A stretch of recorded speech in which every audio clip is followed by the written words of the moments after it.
Welcome back to another episode of Let's Play Pokémon Fire Red. I'm your host, Snow, and in today's episode, I'm going to teach you guys how to get to Celadon City. This is a part of the game that was pretty confusing as a kid because, all the routes are blocked off and they don't really give you, a clear explanation of which city to go to next, but just follow my lead because, well, the game will gently lead you to it, but it won't exactly give you all the answers. But as you can see here, we did level up some of our mons, and yeah, we've got some funny stuff planned. I'm actually working on a little project off camera at the moment, and I'm just gonna casually show it in a future episode that hasn't been recorded yet because I'm still working on it. But yeah, so if you talk to everybody. Everybody inside of Lavender Town is going to mention this thing with Cubone and Team Rocket. And basically how Cubone is the lonely Pokemon. His mom passed away, and they're basically saying that it was Team Rocket's fault. This, that, and the third, yada, yada, yada. So a little thing about Celadon Town. This building over to the right is the Pokemon Tower. You need this thing called the Sylph Scope to see what is in there. Basically, anytime you encounter a Pokemon in there, if you don't have that Sylph Scope, you won't really be able to identify the Pokemon. So it's pretty important that we go to Celadon City and get that Sylph Scope if we wanted to actually catch Pokemon there. As well as that, when you go to Celadon City, there's going to be the next gym leader there. So yeah, but in this building here, we're just talking to everybody that we can, seeing what's going on. But this guy right here is the Pokemon Name Rater. You can change your nicknames from your Pokemon through him. So that's pretty cool. I kind of realized that as I was recording it. But yeah, so to get out of Lavender Town, you're actually going to go over to the left. And the route is filled with trainers. And now you may be wondering, well, why do I go to the left? If I can't get through the other city, blah, blah, blah. Don't worry, we're going to show you everything. But in the time being, we're actually going to be going up into the Pokemon Tower because there's some things we have to do. I'm not sure if we have to do them, but it definitely helps to do them. So yeah, basically, we're just going to go in there and we're going to check things out real quick. So this here is a Pokemon Tower. This is basically a safe haven for ghost type Pokemon. So in here, I'm not going to ruin, well, I am going to ruin the surprise. It's mainly Ghastly. It's mainly Ghastly in here. You can sometimes find, I believe, Haunter. I don't know if you can find Gengar in here, but you can also find Cubone in here. Now, Cubone's got a really, really, really low spawn rate, but you can eventually find him. So that's some pretty cool stuff. So I actually don't know why I went down the stairs again. It was probably just the key sticking. But as you can see here, up here is Elrac, our rival. And he's going to want to battle you again. Now, one thing that you guys missed because I thought I was recording was the SSN episode. But, I came back the next episode and explained everything to you guys. But on the SSN, Elrac had Eradicate. And then afterwards, you don't see the Eradicate anymore from this battle onwards. And so there's a theory that on the SSN, your rival's Eradicate died. So there's that. But yeah. This battle is actually going to be a complete sweep, believe it or not. We're going to make light work out of him, so I'm going to kind of show you guys that. So he has Pidgeotto, so we switch out to Wall Outlet, and we're just gonna start paralyzing it and just doing whatever we can right off the bat. And I kind of wasted a Thunder Wave, but Pidgeotto already quick attacked us, and that led to Pidgeotto basically being paralyzed because of Pikachu's static. So we're just going to hit it with a Shock Wave, and from here, it's pretty much just mass destruction. I mean, this guy never really stands a chance. This rival battle with this team that we have is actually really, really easy. I would actually argue that it's easier than the SSN battle. But as you can see here, so Pidgeotto is now officially out of the way, and yeah, it's just about to be a complete sweep, guys. There's really no other way to put it. This battle is probably one of the easiest battles in the game, in my opinion, even though it is a kind of a mid-game battle with him. I just always found this one to be super, super easy, super, super simple. So he's going to send out Growlithe, and we just countered him with Omega, right off the bat. And Omega, if I remember correctly, is basically just going to sweep, most of his team. Sorry if you guys heard that in the background. My dog is always deciding to get energetic and noisy when I start recording. It's like he doesn't want me to record because that means I can't pay as much attention to him. Isn't that right? Come up here, bud. But yeah, so he's going to switch out to Execute. So we're going to switch out to Mr. Buttburn. This whole entire battle is just us countering him with type advantages and just one-shotting or two-shotting the crap out of him. So we're going to hit him with a quick Ember. And that should pretty much do it. Like I said, this battle is super simple. Execute is never a Pokemon that I ever even really used in the first place. I don't find him to be the strongest. And to be fair, there's a lot of times I go without using grass types in my teams, unless it's Pokemon Black and White, basically the Unova region, because I love Snivy. But yeah, so we're actually going to keep Omega out against Wartortle, and we're just going to Dragon Rage the crap out of him. I mean, like, this dude really never stood a chance, especially since we got Omega. Personally, I feel like the team has gotten a lot stronger since I replaced Beedrill with Omega, and I'm tempted to put Beedrill back on, but at the same time, it's like I said before, I just don't have too much of a use for him anymore, but I'm going to keep him as an honorary team member in the box. She's going to switch out to Kadabra, and we are going to counter him with Chiding. And Chiding is really starting to grow into his own, guys. I'm not even going to lie to you. It's been pretty good, so we're going to switch Chiding out, and yeah. The only thing with Chiding that I have to be careful of is just making sure I don't over-level him. But after we get our next gym badge in Celadon City, we have up until level 50. So that makes things really easy. And Kadabra's disable got, well, I guess it failed or it missed. I don't even remember. I wasn't looking. But we're basically just still hitting him with knockoff like the entire time. And I'm pretty sure even if he does disable knockoff, we still have Peck. And Peck is a pretty strong move, and I'm pretty sure it's super effective. Nope, but it is stronger than knockoff is. So yeah, Chiding gains a boosted experience points, and I think it's because of that stick that he has. I don't really remember. But as you guys can see, like, yeah, this is a super easy battle. The rest of the battles in this game, like, I'm not even gonna lie to you guys. I'm pretty sure I ran back to the Pokemon Center like 17 times. You don't actually have to do the battles that I'm gonna be doing to get further along, but I do them because I wanted the experience points. And so you guys are gonna see all of that. But basically from here, after we beat Elrak, we're just gonna leave the Pokemon Tower and we're gonna go heal up real quick, because we've got to get over to Celadon City and we've got a gym battle to make. So yeah, basically first things first, as always, we're going to heal up real quick and we're going to go over to the left, or I guess not. Sorry.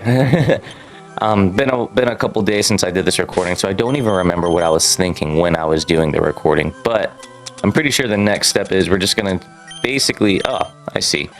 So I'm going to actually show you guys what I'm talking about. So on the town map, you can't get to Saffron City. It's blocked off. In Vermilion City, we've already been there, but that little water route is still blocked off. The next place you have to go to is Celadon City, and if Vermilion City, I think it's called Vermilion City. Well, if that middle city is still blocked off, then by land, there's like really no like way that you could think of to get there. But there is actually an underground tunnel, like an underground path that we can take. It's similar to the one that runs from Cerulean City to, I don't even remember the name of the other city, but it's very similar to that one. So we're gonna get through all of these trainers real quick, and I'll kind of show you guys when we get over to it. But like I said, on this route there is a lot of trainers, and specifically there's a lot of those like science looking guys that have Pokemon that'll like poison the crap out of you. I think I got poisoned like 5 times, like just trying to get to the underground path. But it's really good experience, so I don't recommend you guys skip out on it, but I will show you guys where you can skip out on it, because I'm pretty sure we actually go and we catch a Meowth. So let me see here. So we're going to switch out Pokemon because we need to make sure that we're still leveling them up evenly. Or at least that's what I'm thinking we're doing, because Bones is pretty strong compared to everybody else. So yeah, I'm going to put Wall Outlet out front and just put Bones in the back because he is a couple levels stronger than everybody else. This guy here, he also is going to want to battle. And yeah, so he sends out Growlithe, and I'm pretty sure we're just going to take him out with Wall Outlet, even though we don't necessarily have to. We can definitely switch out to Omega and have a much easier time with it. But we need that experience for everybody. So a little bit of speed up, and he sends out Vulpix. Now, honestly, I don't think I can get Vulpix in this game. I believe I need Leaf Green to get Vulpix. If anybody knows the answer to that, please let me know, because I can't recall ever finding a Vulpix in Fire Red, and I also can't recall ever looking up what Pokemon I can and can't get, because I don't like to look at it. I'm already kind of pressed enough that in Fire Red you can't get Sandshrew, so that kind of sucks. Personally, I kind of believe that the Pokemon selection in Leaf Green is a lot better, but I play Fire Red because it's the game that I always had growing up, so I don't want to leave it behind, you know. But if you can see here, this little tree, you can cut this guy down and you can skip like almost all of those trainer battles, but we're not going to do that. We're actually just going to kind of run around in here because I want to see what like all different types of Pokemon live in like this little area here. And we see a Meowth, so yeah, we have some options here, but I believe that we're actually going to catch the Meowth if I remember correctly. Now, in Poke MMO, Meowth is really, really good because of his abilities. You can use him to essentially make more money and to steal items, which people love to do in that game.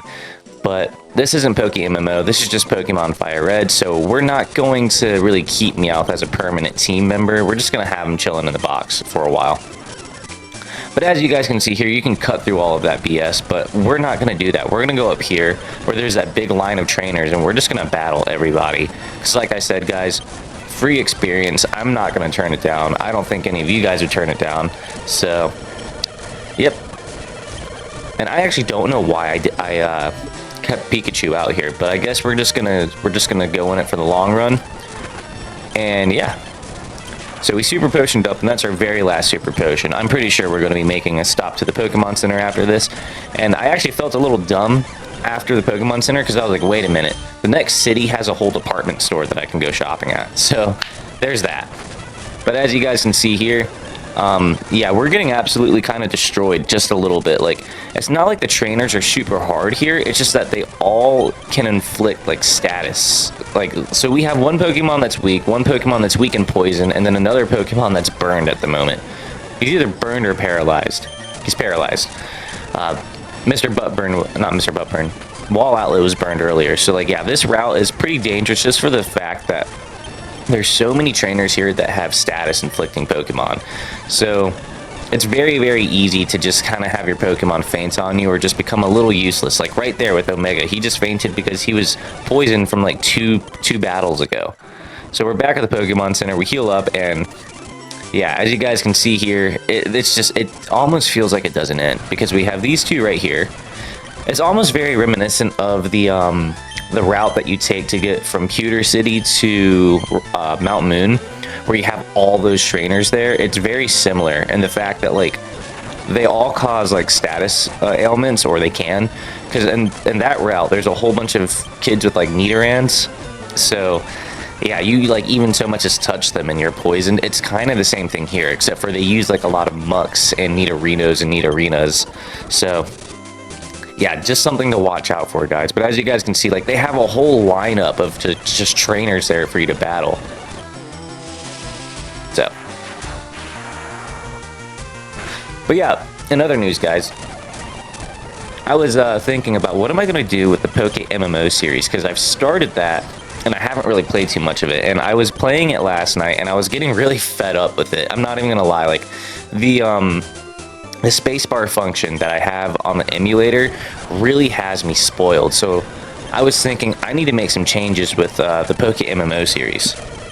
And by changes, I mean, like, I'm thinking because that game is so much more competitive than a normal Pokemon game, paired with the fact that I don't have the spacebar function to really speed up my level grinding, I'm thinking that it could be very possible that I could just take Poke MMO and I can play the game off camera and do all that level grinding stuff off camera, and I'll just turn that into like a series where there's no real goal to it. It's just me like running around doing battles and like breeding Pokemon and just creating like really, really cool teams that I can just kind of switch out interchangeably and just working on like my own thing.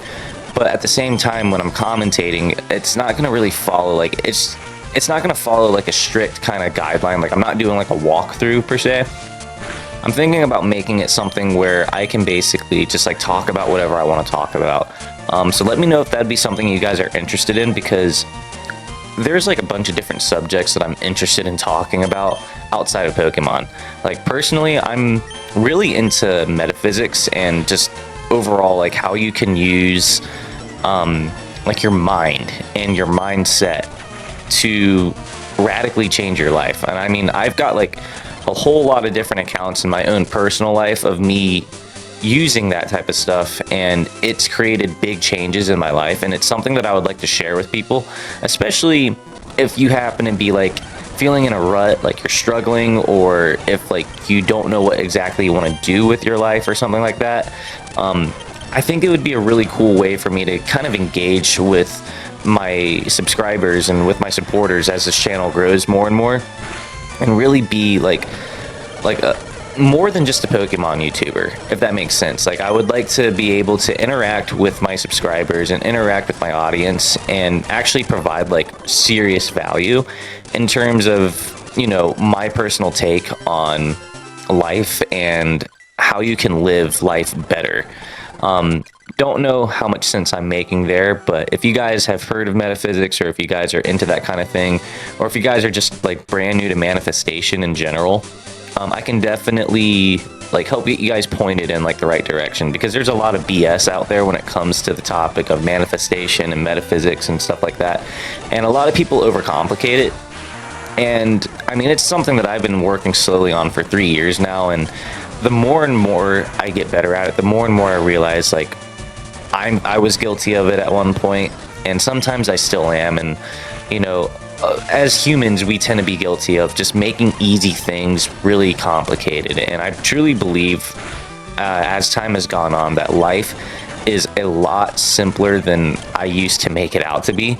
And it's something that I would like to share with you guys if you guys have that interest, just for the simple fact that, well, you know, if there's, all right, look, put it this way. I know that as the channel grows more and more and more, there's going to be subscribers out there that are going to be going through things at different periods throughout their life. And it's one of those things where if I can have a positive impact on others, then I would like to do that. So if that's something you guys are interested in, you know, I would like to turn the Poke MMO series into basically just a rant series where I kind of like give people my perspective on things.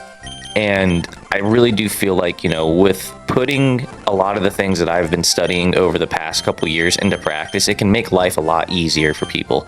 So that's kind of like where my head is at right now for that series, because like I said, like I'm doing playthroughs for Emerald and Fire Red right now, and that's perfectly fine because I can crank out videos at the speed that I want to without having to have too much delay outside of just my overall work schedule, because I can speed up my level grinding process.